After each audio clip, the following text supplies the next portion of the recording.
finir dans cette vidéo, je voudrais partager un secret avec toi.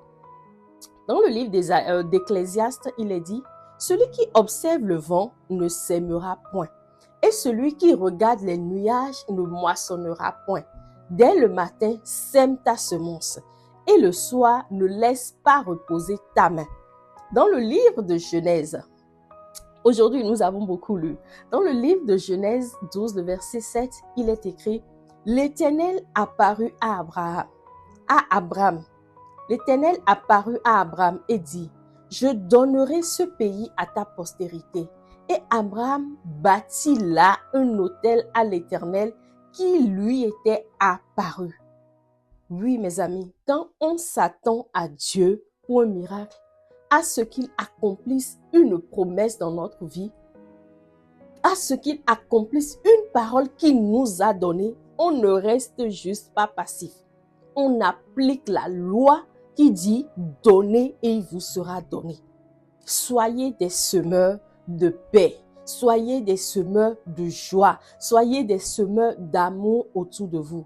Faites des sacrifices pour attirer le regard des cieux sur votre cas. Visitez, bénissez les orphelins, bénissez les personnes vulnérables. Ne manquez aucune occasion pour être libéral. Vous ne savez pas la prière de qui peut vous être favorable. Faites des vœux à Dieu. Comme Anne, demandez au Seigneur, dites au Seigneur, si tu me donnes cet enfant, je te le consacrerai. Amen.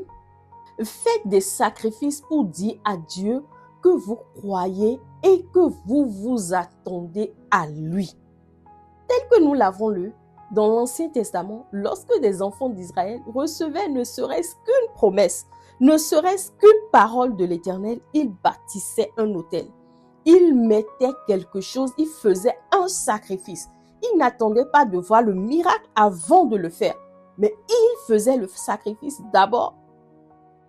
Et lorsque le miracle survient, ils repartaient également pour faire des sacrifices d'action de grâce. Amen. C'est un principe biblique.